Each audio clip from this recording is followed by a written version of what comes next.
আসসালামু আলাইকুম এভরিওয়ান, কেমন আছেন সবাই? আশা করি সবাই ভালো আছেন আর আমিও ভালো আছি। তো দেখতেই পাচ্ছেন ইতিমধ্যে যে আমি মাছটাকে ম্যারিনেট করছি, পাবদা মাছ রান্না করব। তো পাবদা মাছ কার কার ভালো লাগে জানি না, তবে আমার কাছে কিন্তু অনেক ভালো লাগে। আমিও খেতে ভালোবাসি এবং আমার হাজবেন্ডও খেতে খুব ভালোবাসে। তো আমি একটি প্যানে কিছু পরিমাণ তেল দিয়ে মাছটাকে ভেজে নেব। আর একটা কথা, মাছের গায়ে যেমন হলুদ মাখানো হয় মাছটাকে ভাজার জন্য, তাহলে মেয়েদেরকে যে গায়ে হলুদ দেওয়া হয় বিয়ের আগের দিন, সেটা কিসের জন্য করা হয় এটা আপনারা অবশ্যই কমেন্টে লিখবেন জানা থাকলে। আমি কিছু বলবো না।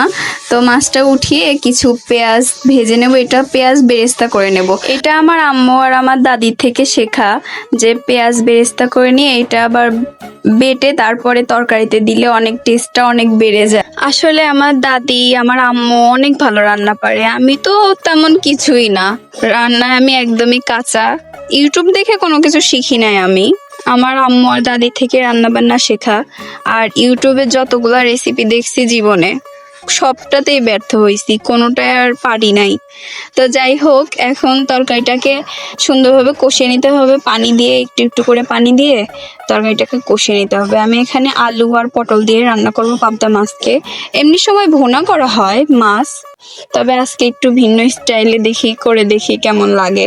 আসলে আমার এমনিতেও মাছ খাইতে খুব একটা ভালো লাগে না, কোনো মাছই ভালো লাগে না। শুধু ভালো লাগার মধ্যে পাবদা মাছ, চিংড়ি মাছ আর ইলিশ মাছ, এই তিনটা ছাড়া আমার কোনোটাই ভালো লাগে না। তো এরপরে দেখতে পাচ্ছেন আমি যখন মাছটা দিয়ে দিব না, একটু বলক উঠবে, তখনই ওই যে পেঁয়াজ বেরেস্তা করা পেস্টটা ওইটা দিয়ে দিছি। তারপরে কিছুক্ষণ নেড়ে একটু ঢাকনা দিয়ে রাখলেই তারপরে রেডি হয়ে যাবে।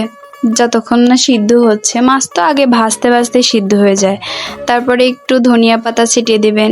কারো কারো আবার ধনিয়া পাতা ভালো লাগে, আমার কাছে আবার খুব ভালো লাগে, কিন্তু আমার হাজবেন্ডের কাছে আবার ধনিয়ার পাতা ওর একটুও ভালো লাগে না।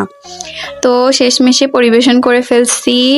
আর আমার এরকম খারাপ রেসিপি যদি কারো ভালো লেগে থাকে তাহলে লাইক কমেন্ট শেয়ার করবেন। আল্লাহ হাফেজ।